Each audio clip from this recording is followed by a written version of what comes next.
오늘 말씀은 사무엘하 2장 1절부터 4절까지 보도록 하겠습니다. 사무엘하 2장 1절부터 봅니다.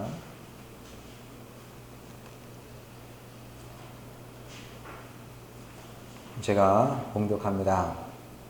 그 후에 다윗이 여호와께 여쭈어하려되 내가 유다 한 성읍으로 올라가리이까? 여호와께서 이르시되 올라가라. 다윗이 아뢰되 어디로 가리이까? 이르시되 헤브론으로 갈지니라.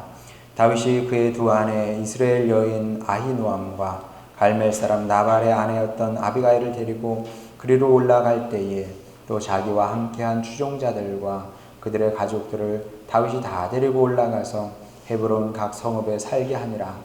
유다 사람들이 와서 거기서 다윗에게 기름을 부어 유다 족속의 왕으로 삼았더라. 아멘. 저희 아파트 동쪽에 진입로가 하나 있습니다. 그쪽은 사람들이 그렇게 많이 지나다니지 않습니다. 차를 타고 가면 모를까 그쪽으로 사람들이 뭐 걸어서 지나다니는 일은 이렇게 많지 않은 것 같아요. 다른 쪽으로 주로 걸어 다니는데 뭐 특별한 이유가 있는 것 같지는 않고요. 일단 그쪽이 좀 음침합니다. 좀 이렇게 외진 곳이라고 해야 되나? 하여간 좀 햇볕이 잘 안 들고 그런 곳입니다. 그래서 그런지 이제 저도 그쪽으로 잘 가지 않는데, 근데 거기 그 구석에 마트가 하나 있습니다. 뭐 사람들이 잘 안 다니는 데니까 뭐 장사가 그닥 잘 될 것 같지는 않습니다. 저도 2년 넘게 저희 아파트 살면서 바로 뭐 길만 건너면 그 마트인데 거기 잘 안 가게 됩니다. 뭐 저뿐만 아니라 저희 집안 식구들이 다 잘 안 가는 걸로 알고 있는데, 그런데 참 신기하게도 사람들이 그렇게 지나다니지 않는데 차는 부지런히 들락날락합니다. 거기 앞에 주차장이 있는데 몇 대나 될 수 있을까요? 한 6대? 뭐 이 정도 차를 댈 수 있을 것 같은데 부지런히 차들이 들락날락합니다. 처음엔 뭐 관심이 없었는데 어느 순간 보니까 궁금하더라고요. 아니 뭔가 특별한 것이 있으니까 사러 차까지 끌고 와서 구입을 하는 거 아니겠습니까? 뭘 살까요, 거기서? 뭘 사러 사람들이 그렇게 차를 타고 차를 몰고 거기까지 와서 크지도 않은 주차장에 차를 대고 물건을 살까요? 그래서 궁금해서 어느 때부터인가 사람들 손을 이렇게 보기 시작을 했습니다. 손에 뭐가 들려있나 봤더니 종이 쪼가리가 들려있더라고요. 느낌 오시죠? 복권을 사러 그렇게 와요. 거기 보니까 이렇게 2등 당첨된 곳 해서 광고를 하고 1등도 아닌데 2등도 사람들에겐 크게 느껴지나 봅니다. 그래서 2등 당첨된 곳이니까 뭐 언젠가 1등도 나오지 않을까, 뭐 그런 기대를 가지고 사러 오는 것 같습니다. 잘은 모르겠습니다만은 그 마트는 복권 때문에 운영이 되는 것이 아닐까, 이제 그런 생각까지 했는데요. 뭐 어쨌든 복권 거기서 사람들이 많이 구입을 합니다. 복권 어떻게 생각을 하세요? 복권에 대해서. 뭐 그렇다고 뭐 제가 복권을 뭐 좋아하는 건 아니지만 복권 사업을 뭐 비난하고 싶은 생각도 없습니다. 뭐 세상에는 악한 꾀를 써서 돈을 벌려고 하는 사람도 있는데 복권 사가지고 복권 당첨돼서 나도 한번 부자 돼보겠다, 그런 꿈을 가지고 사는 건데, 제가 뭐 한참 신학을 열심히 공부할 때는 뭐 지금도 공부를 하고 있습니다만은 복권 이런 건 절대 안 돼 이렇게 생각을 했는데 요즘은 귀엽더라고요. 그냥 그래 얼마나 참 소망이 없으면 복권에 희망을 걸고 살겠는가. 그 세상에 정말 소망이 없는 거죠. 희망이 없으니까 이 소망 없는 세상에서 그런 꿈이라도 꿔야 우울증에 안 걸린다네요. 복권이라도 사서 뭐 얼마인지도 전 모르겠습니다만 그걸 사가지고 이게 될지도 몰라. 그 소망이라도 가져야. 우리 학생들이야 이번 시험에 잘 봐, 이번 중간고사 기말고사 잘 봐야 되겠다, 그런 소망이라도 있지. 어른 되면 뭐 그런 소망도 없거든요. 다 정해져 있기 때문에, 웬만한 건 다 정해져 있기 때문에 급변할 수 있는 유일한 길은 복권에 당첨되는 길밖에 없다고 생각하는 것 같습니다. 그래서 이제 그들에게는, 그리스도 밖에 있는 사람들에게는 그런 것들이 삶의 유일한 희망이기도 하고 기쁨이기도 하고 뭐 그런 것 같습니다. 저는 이제 이런 것을 보면서 그리스도인으로 산다는 것이 참 얼마나 감사한 일이냐, 저는 이제 그런 생각을 하게 됩니다. 왜냐하면 신앙생활을 한다는 것은 뭐 여러 가지로 설명할 수 있겠습니다만은 소망 그 자체거든요. 우리 신앙생활에서 소망을 빼면 무엇이 남겠습니까? 물론 믿음을 빼도 아무것도 안 남고 사랑을 빼도 아무것도 안 남겠습니다만은 소망도 없으면 안 되는 겁니다. 비유로 들자면은 우리 몸에 필요한 영양소가 뭡니까? 지방. 여러분이 그토록 미워하는 지방 없으면 안 됩니다. 지방, 탄수화물도 미워하지요. 너무 미워하지 마세요. 얘도 없으면 안 돼요. 단백질. 이 세 가지가 있는 것처럼 우리 신앙생활에서도 믿음과 소망과 사랑인데 이 소망도 얼마나 중요하고 귀합니까? 신앙생활 한다는 건 소망 그 자체라니까요. 흔히 소망 그러면 하늘나라에 대한 소망만 생각합니다만 그렇지 않습니다. 우리에게는 다른 소망도 있어요. 내가 이 땅을 살아가면서 그리스도를 닮는 사람이 돼야지, 그리스도의 장성한 분량까지 나가고 싶다, 그런 소망이 있지 않습니까? 그 소망도 소망이고요. 또 내 사명을 이루고 싶다, 뭔진 잘 모르지만 하나님께서 우리를 세상에 보내신 거 아닙니까? 형렬아, 때가 됐으니, 시간이 됐으니 가라. 그래서 저는 1973년 1월 5일 날 경기도 여중 흥천면 복대리 401번지에서 응애하고 태어난 겁니다. 네, 할 일이 있어서. 그게 뭔데? 잘 몰라요. 아직도 잘 모릅니다. 그냥 그런 소망을 갖고 살아가는 거죠. 주님, 제게 주어진 소망이, 사명이 무엇인지 정확하게는 모르지만 제가 있다는 것을 어찌 부정할 수 있겠습니까? 그 사명을 이루고 싶습니다. 반드시 이루겠습니다. 이런 소망을 가지고 사는 거 아니겠습니까? 또 인생의 완성에 대한 소망. 여러분, 우리의 인생이 완성을 향해 나아가고 있다는 사실을 믿으시면 속으로 아멘 하시기 바랍니다. 우리의 인생은 그냥 이렇게 하다 그냥 끝나는 게 아니고요. 주님께서 그분의 열심으로 우리 안에서 착한 일을 시작하신 그분이 완성의 날까지 함께 하셔서 끝내 온전한 완성으로 이끄신다는 거죠. 우리도 그림을 그려도 그냥 포기하고 집어 던지는 것이 아니라 생각 있는 사람은 완성을 하는 것처럼 주님께서 우리와 함께 이 삶을, 이 사역을 완성하려고 하시거든요. 완성해 내겠습니다. 이런 소망이 우리에게 있다는 겁니다. 이렇게 우리 성도의 삶은 온통 소망인 거예요. 대전에서 카드를 만들어서 온통 대전이라고 했다는데 잘 지은 것 같아요. 온통 대전. 대전이 뭐 이게 온통 이 나라 전체가 대전처럼 되기를 바라는 소망으로 그렇게 지었겠죠. 우리 신앙인의 삶이 그런 겁니다. 온통 소망인 겁니다.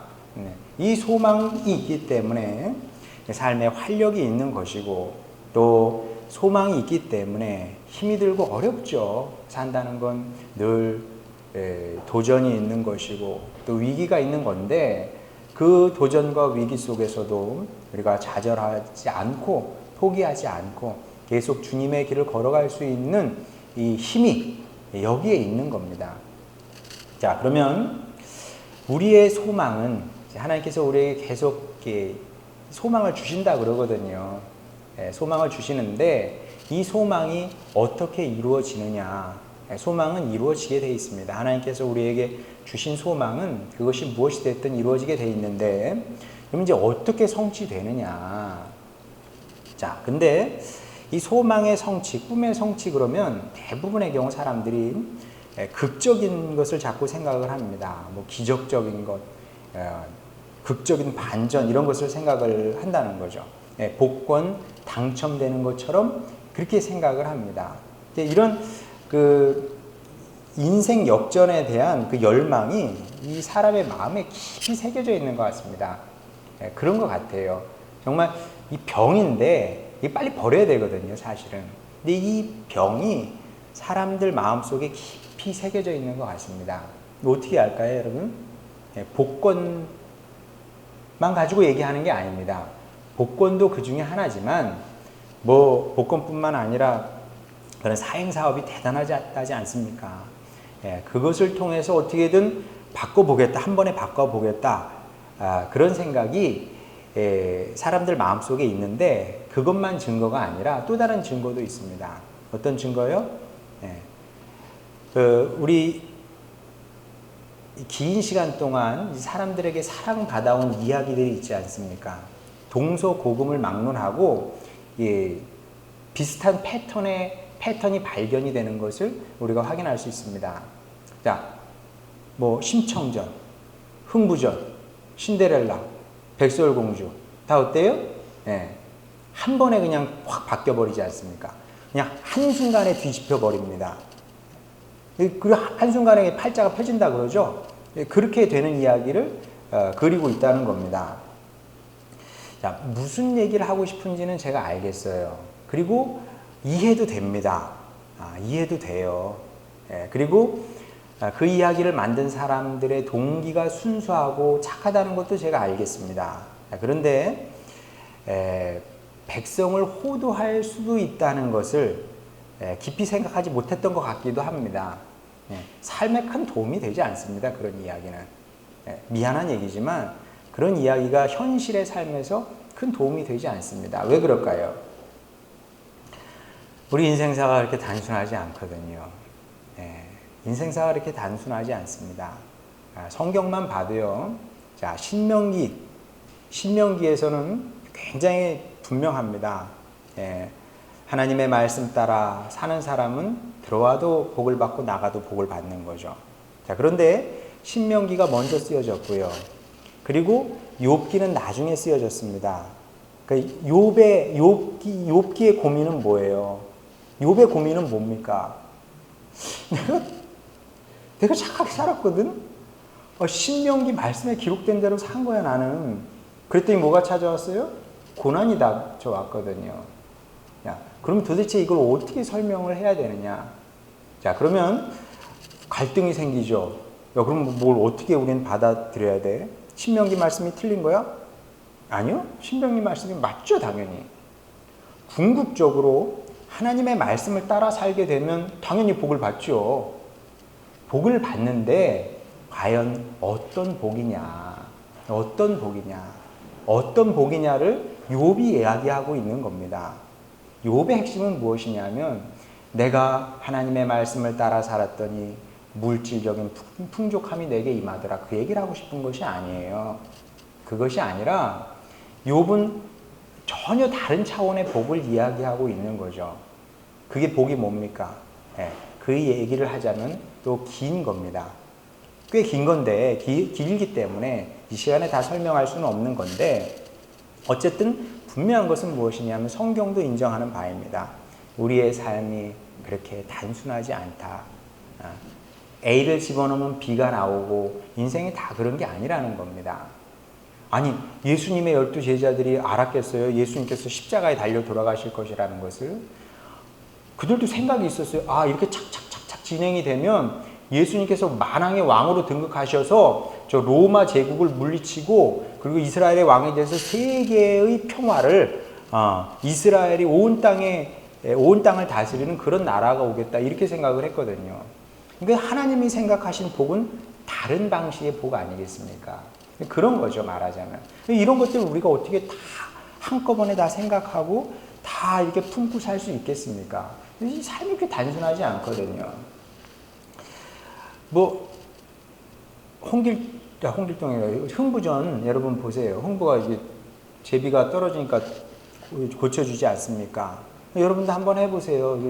혹시 이렇게 다니다가 제비는 요즘 보기 어려우니까 참새가 됐든 고양이가 됐든 다쳐 있으면은 좀 치료해 주세요. 데려가서. 그러면 걔가 박씨는 물고 오겠죠? 그래 박씨 물고 온다 칩시다, 진짜로. 그럴 가능성은 없지만 박씨 물고 왔습니다. 여러분 그럼 앞들에 또 심어야죠. 그럼 뭐가 열릴까요? 박이 열리죠. 큰 박이 열릴지도 몰라요. 그럼 여러분 그거 톱으로 한번 잘라보세요. 거기서 뭐가 나올까요?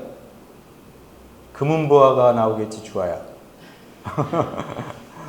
그렇지, 박씨 나오는 거야, 박씨. 잘 안 해. 금은보화 나오지 않습니다. 예. 우리가 선을 행한다고 해서 항상 우리가 원하는 복을 다 받는 건 아니고요. 또 복을 받는다고 하더라도 하루아침에 인생 역전을 이루는 것은 아니다. 그런 기대는 일찌감치 버리는 게 좋습니다. 신앙생활도 다르지 않습니다. 그런 한 번에 되는 환상, 내가 금식 며칠 했더니 40일 금식했더니 내 인생이 완전 바뀌었다. 이런 것들은 좋은 생각은 아닌 것 같아요. 제가 지금까지 성경을 읽고 신앙생활을 하면서 주님을 따라와 본 결과 성경이 가르치는 환상도 아니고요. 성경이 그런 것을 추구하는 것도 아니더라는 거죠. 자, 그러면 제가 이렇게 얘기하면 떠오르는 사람들이 여러분 있을지 모르겠습니다. 한 번에 완성한 사람, 한 번에 끝내버린 사람. 사실 제가 볼 땐 그런 사람은 성경에 없거든요. 근데 여러분은 딱 떠오르는 사람이 있을지 모르겠어요. 바디메오가 그러지 않았나? 삭개오 그러지 않았나? 아니, 그럼 사도 바울도 그런 사람 아닌가? 한 번에 끝나지 않았나요? 한 번에? 이렇게 생각할 수 있습니다. 자, 그런데 정말 여러분 그렇게 생각하세요? 그분들이 한 번에 끝냈을까요? 네, 저는 그렇게 생각을 합니다. 그렇게 믿고 싶은 거죠. 그렇게 믿고 싶은 거예요. 왜? 그래야 복권 당첨되든 내 인생도 갑자기 바뀔 수가 있을 테니까. 그런데 이거는 주님의 성품에도 맞지 않을 뿐더러 주님의 공의 차원에서도 바른 사고방식은 분명히 아닙니다. 물론 예수님께서 극적으로 만나주신 건 사실입니다. 바디메오를 극적으로 만나주셨습니다. 삭개오를 극적으로 만나주셨습니다. 그렇게 일정 부분 그들의 생이 바뀐 것도 사실입니다만은, 자, 그럼 그 다음을 한번 생각해 보세요. 그러면 삭개오하고 바디메오가 그 다음부터는 사는 게 참 쉬웠겠죠. 쉬웠을까요? 안 쉬웠을까요? 아니요. 삭개오도 무지하게 힘들었을걸요. 자기가 지금까지 받아온 수많은 오해와 그리고 손가락질. 아니, 예수님께서 네가 이제 너도 아브라함의 자손이다 그런다고 한들 사람들의 시선이 바뀔 것 같습니까? 그리고 욕심이라는 게 또 있잖아요. 자기 욕심과 또 싸우는 것도 쉬운 일이 아니었을 것이고, 바디메오도 사실은 마찬가지입니다. 바디메오도 눈에서 눈이 띄어지긴 했지만 그 다음에 또 살아간다는 것은 또 쉬운 문제는 아니거든요. 뭐 기술이 있습니까? 뭐 배운 게 있겠습니까? 뭐 재산이 많았겠습니까? 구걸이나 하던 사람인데 뭘 어떻게 삽니까? 우리에게 사는 것이 쉬운 일이 아닌 것처럼 그들도 예수님을 만나서 변화되긴 했지만 또 산다는 것은, 또 그리스도인으로 또 싸움에 산다는 것은 쉬운 일은 아니었을 겁니다. 자, 그럼 예수님께서 그들을 만나셔서 해주신 일은 무엇이냐 하면 사실은 똑같습니다. 저도 성령을 받았고 여러분도 성령을 받았잖아요. 자, 그러면 성령을 받으면 내가 슈퍼맨이 되는 건 아니거든요.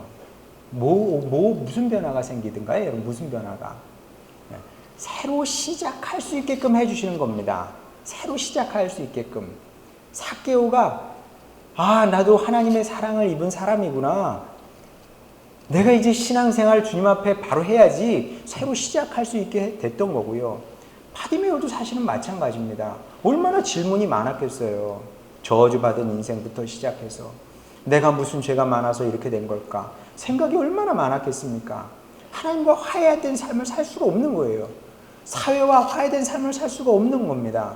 그런데 주님께서 오셔서 고쳐주심으로 말미암아 이제 하나님과 화해가 됐고, 그리고 이 세상과도 화해가 된 거죠. 이 더러운 세상이 아니고 이제 이 더 이상 더러운 세상이 아니에요. 감사한 세상인 거고, 하나님도 다른 사람의 하나님이 아니라 이제 내 하나님도 된 겁니다.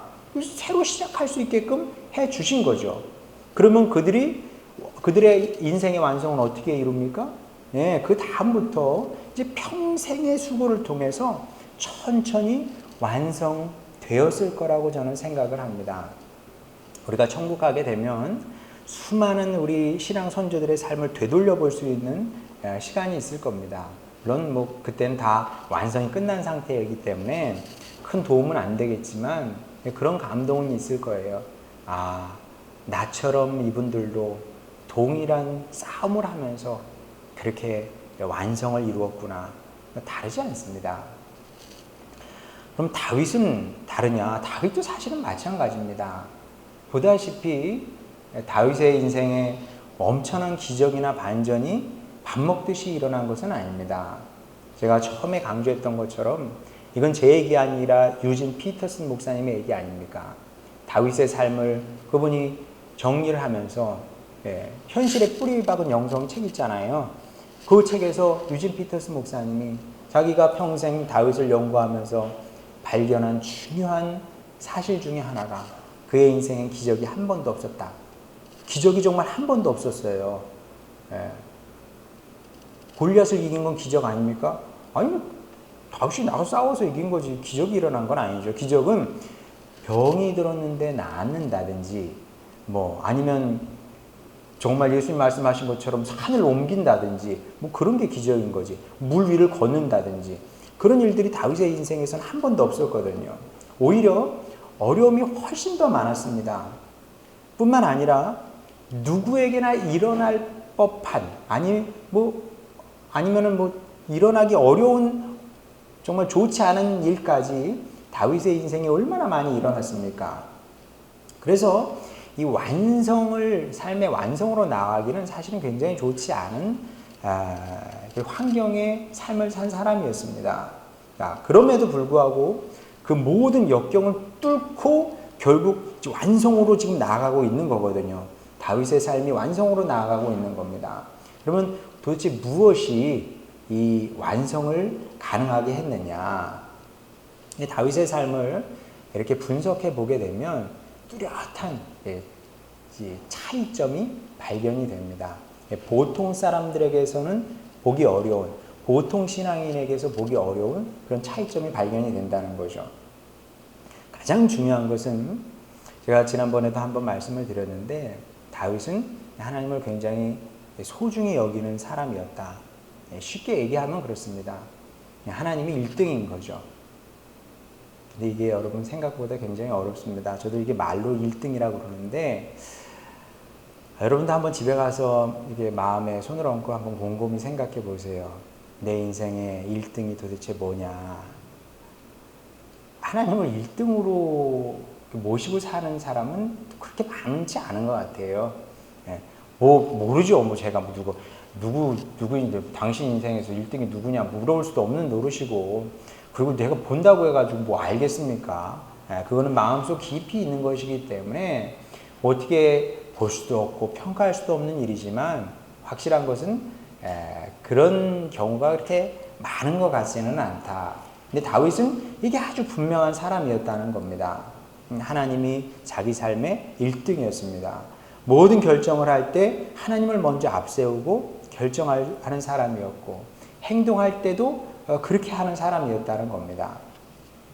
오늘 본문 이야기가 이 사실을 잘 보여주고 있죠.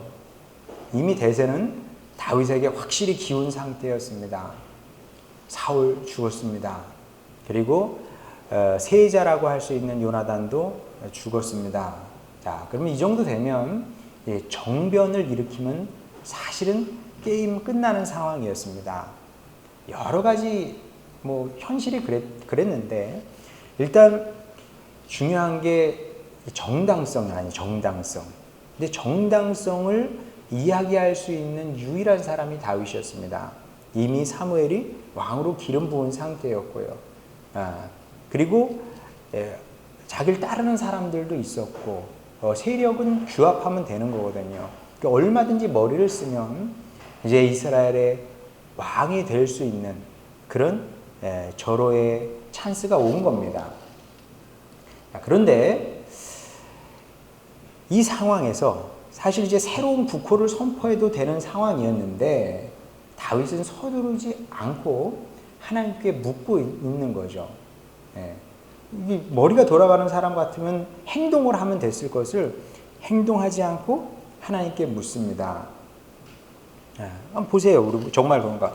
그 후에 다윗이 여호와께 여쭈어 아뢰되 내가 유다 한 성읍으로 올라가리까 묻지 않습니까? 올라가라고 그러니까 어디로 올라가면 좋겠습니까? 반복해서 묻거든요. 이게 어떻게 가능하냐? 이게 어떻게 가능하겠습니까? 왜 가능하냐 하면 다윗에게 중요했던 것은 왕위가 아니었기 때문에 그렇습니다. 이 사실이 굉장히 중요하죠, 사실은. 예. 왜냐하면 우리는 원하는 게 너무 많아요. 예. 원하는 게 너무나 많습니다. 그래서 그것을 얻기 위해서 하나님을 이용하고 싶어 해요. 제가 오늘 그 김병년 목사님 설교를 들었는데 김병년 목사님 되게 솔직하잖아요. 예. 사모님 쓰러지셨습니다. 예. 사모님 쓰러지셔가지고 처음에는 이럴 리는 없다. 이럴 수는 없다. 하나님께서 당신의 영광을 보여주시려고 그런다. 아니 개척한 지 지금 한 달밖에 안 됐는데 사모가 쓰러진다는 게 말이 됩니까? 식물인간처럼 누워있다는 게 말이 됩니까? 어떤 교회에서 그걸 좋아하겠어요? 그래서 확신이 있기 때문에 정말 몇 년을 끈질기게 기도를 했답니다. 주님 일으켜 세워주십시오. 성경에 구하라 그러면 주님께서 주신다 그러지 않았습니까? 이렇게 많이 고쳐주시고 왜 내 아내입니까? 고쳐주셔야 됩니다. 고쳐주시리라 믿습니다. 이렇게 기도하면 하나님께서 주시는 게 기도를 많이 하니까 이제 하나님께서 주시는 마음이 있을 거 아닙니까? 그때마다 성질나는 응답이 자꾸 임한다는 거예요. 내가 있지 않냐? 그러면 진짜 화가 난답니다. 화가 나셨대요. 화가 났대요, 진짜. 지금 그 얘기가 아니지 않냐고. 내가 지금 그 얘기를 하는 거냐고.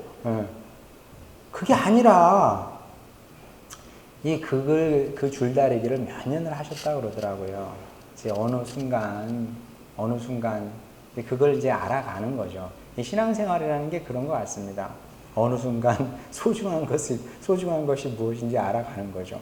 물론 그리고도 여전히 잘 몰라요. 이렇게 설교하는 전들 그걸 알겠습니까? 저에게도 여전히 소중하고 중요한 것들이 있는데 그때마다 주님은 내가 있잖아. 그게 아니고요, 주님. 그게 아니고 지금 주님을 위해서 제가 이거 하겠다니까요. 아니 그게 그렇게 중요하냐? 날 봐라. 주님은 보고 항상 봐요. 주님은 뭐 이런 식인 거죠. 근데 그거를 깨달아 알아가는 것이 조금씩 깨달아 알아가는 것이 신앙생활을 하는 것 같은데 신앙생활이라고 할 수 있는 것 같은데 다윗은 그게 처음부터 잘 됐던 사람 같습니다. 하나님이 소중한 거죠. 그래서 내 뜻을 이루는 것보다 내 바람을 이루는 것보다는 하나님의 뜻이 이루어지기를 바랬던 것 같습니다. 누구나 왕은 되고 싶죠. 근데 다윗은 뭐 안 돼도 그만이야. 하나님의 뜻을 이루면 되는 거지 뭐. 이것을 그의 삶의 기쁨으로 알고 살았던 것 같습니다. 하나님의 뜻이 이루어지면 저는 기쁩니다. 제 뜻은 중요하지 않아요. 하나님의 뜻이 이루어졌는데요. 뭐 이런 마음 가짐으로 살았던 사람이죠. 여러분도 한번 돌아보시기 바랍니다. 여러분의 마음에 정말 이런 자세가 준비되어 있는지. 뭐 말은 쉬워요. 무화과나무에 열매가 없고 외양간에 송아지가 없어도 그러니까 여호와로 인해서 기뻐한다지 않습니까? 말은 쉽지만 정말? 그러면 그래도 송아지가 있어야 되지 않을까요? 뭐 이렇게 되는 거죠. 말하자면. 근데 다윗은 어쨌든 그게 가능한 사람이었다는 겁니다. 주님 제가 꼭 뭐 왕이 돼야 되나요? 제가 꼭 유명해져야 되나요? 저는 아무래도 괜찮아요. 하나님의 뜻이 이루어지면 됩니다. 이런 마음 자세를 가진 사람이었기 때문에 그래서 그 다음 나오는 게 있습니다. 하나님의 뜻을 소중히 여기는 사람, 그리고 하나님을 선두에 놓고 1등으로 놓고 사는 사람의 특징은 무엇이냐 하면 그렇기 때문에 작은 일에 충성할 수 있는 겁니다. 이게 굉장히 중요한 겁니다. 오늘의 사실 설교 메시지에서 가장 중요한 얘기라고 저는 생각을 하는데 그래서 작은 일에 충성할 수 있었던 겁니다. 저는 이것을 알면 야, 이 사람 정말 신앙생활 이 수준에 올랐다 이렇게 봅니다. 제가 좋아하는 제가 좋아하고 뭐 연락은 안 하지만 제가 신학교 때 같이 방 쓰면서 이렇게 참 좋아했던 형이 있어요. 지금 저 시골에서 목회하고 계신 분인데 그분 이제 그 카톡이 대문 사진이 있잖아요. 거기 목사님 사진 찍어놓고 그 밑에 뭐라고 글 써놓지 않습니까? 뭐라고 써놨냐면 작은 일에 그리고 이렇게 물결 딱 치고 충성 이렇게 제가 보고 아이고 참 박훈답다 박훈다워 제가 이렇게 생각을 했는데 작은 일에 충성하는 거죠. 그 목사님 뭐 대단한 일 하는 거 아니에요? 시골에서요 우리 교회보다도 훨씬 작고 성도도 뭐 지금은 어떤지 모르겠는데 하여간 저희 교회보다도 작고요 규모도 작고 뭐 또 같이 일할 사람도 많지 않고 젊은 사람도 많지 않고 시골이니까 할머니들이 주로 많고 당연히 재정적으로도 굉장히 열악하고 근데 저는 그 목사님의 마음이 느껴지는 거죠. 거기서 충성하겠다는 거구나. 할머니들 모아놓고 목회하면서 그 할머니들 그 사역에 충성하겠다는 거구나.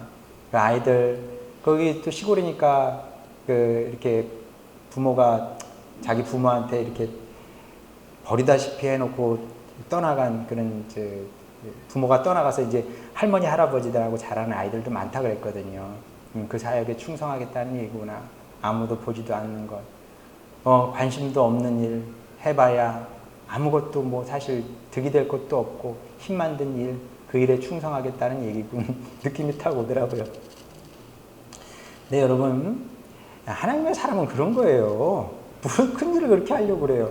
다윗도 한번 보세요. 3절에 물어봤습니다. 그랬더니 주님께서 헤브론으로 가라 그래요. 그랬더니 뭐라 그럽니까? 어떻게 행동합니까?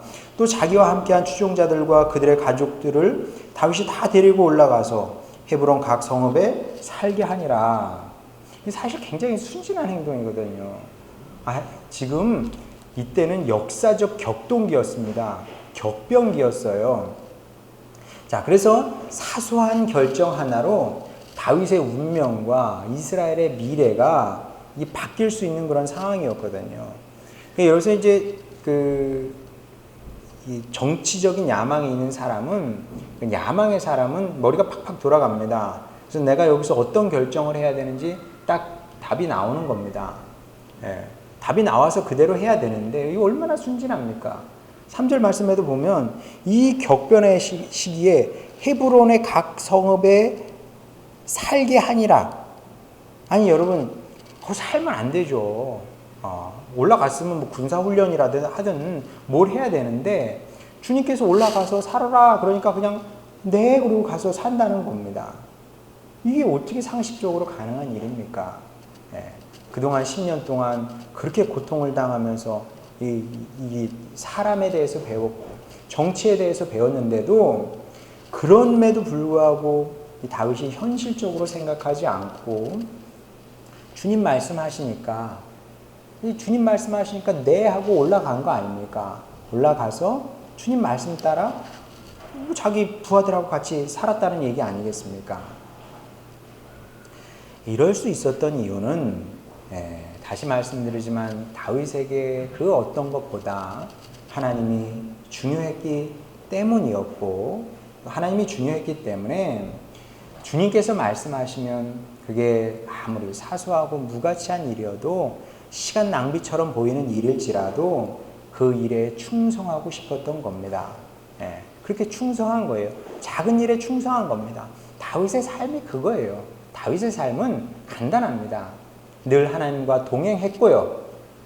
좋을 때나 뭐 나쁠 때나 밝은 곳이나 음침한 곳이나 주님과 동행했고 그리고 그 동행하면서 주님께서 자기에게 맡기신 그 일들을 큰 일이든 작은 일이든 충성했다는 겁니다.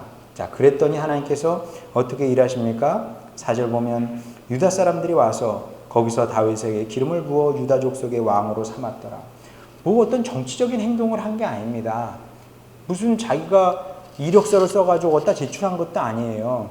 그냥 거기 가서 살았더니 사람들이 알아서 와서 왕으로 기름 부은 거죠. 물론 그래봐야 유다라는 작은 지파의 왕이었지만 어쨌든 거기서 그렇게 다윗의 왕의 길이 시작이 된 거 아니겠습니까? 이렇게 이제 차근차근 모든 단계를 밟아가면서 다윗이라는 사람의 신앙도 성장이 됐고, 그리고 왕으로서의 이런 자격이라든지, 또 왕이 되면 뭐 그냥 왕이 나 됐네 이래도 되는 게 아니지 않습니까? 훈련이 돼야 되는 거 아니겠습니까?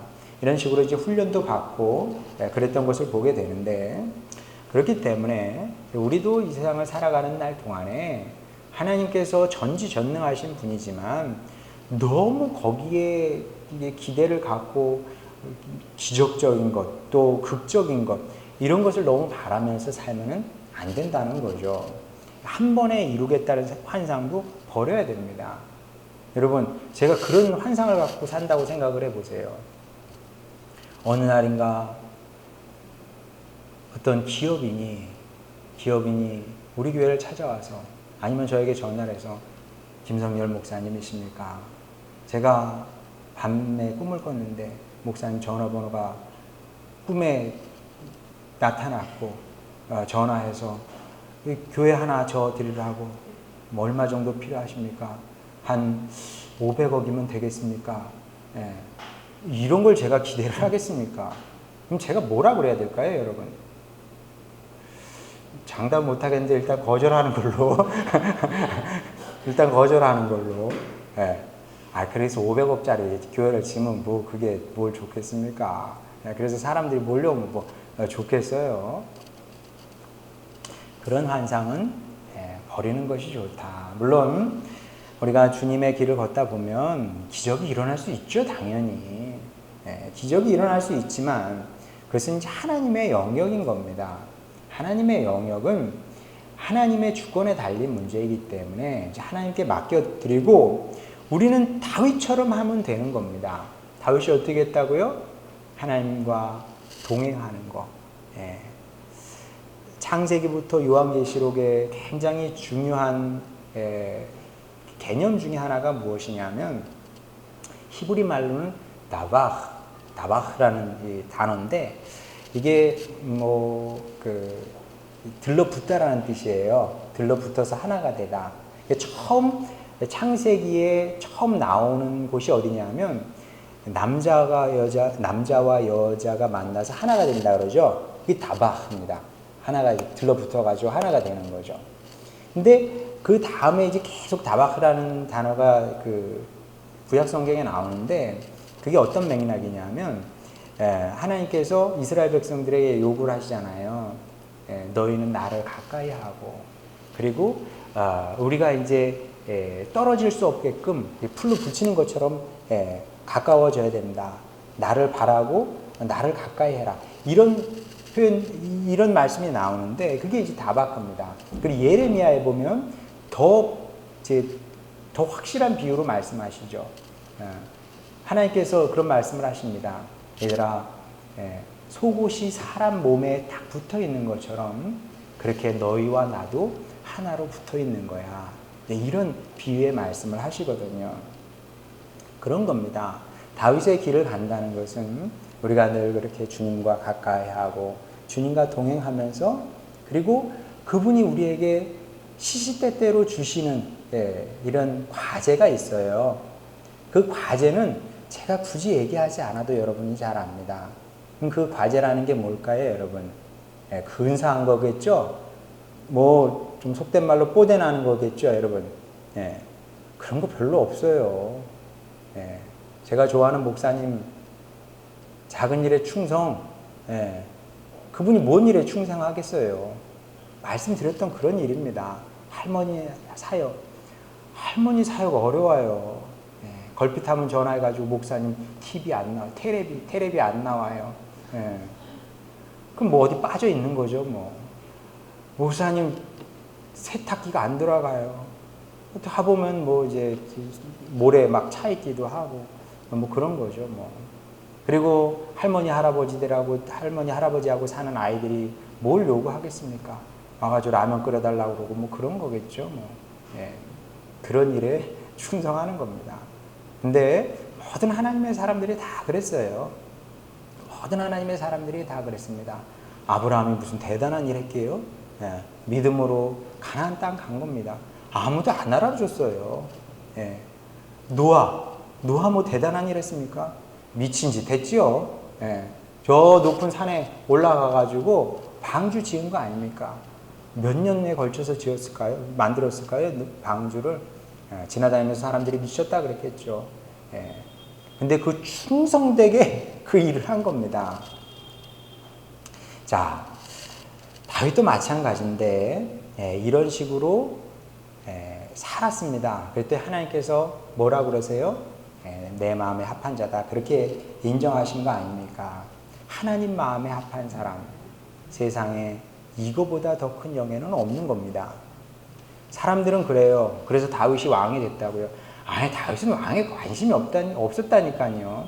그건 덤이에요, 덤. 예. 하나님 마음에 합한 자가 됐는데, 부자가 되면 어떻고, 돈이 좀 없으면 어때요? 그렇죠? 예. 아주 건강하게 살 수도 있지만, 좀 비실비실 거리면서 살 수도 있는 겁니다. 우리 애가 서울대학을 갈 수도 있지만, 뭐, 그렇지 않아도 돼요. 주님 마음에 합한 사람인데 뭘. 예. 이게 최고인 거죠. 이런 인생이 최고의 인생인 겁니다. 그래서 이 사실을 기억하시고 여러분도 여러분 마음 안에 이제 그런 소망이 돌았으면 좋겠습니다. 주님, 저도 다윗을 닮아가고 싶습니다. 그런 성도로 발전하고 싶습니다.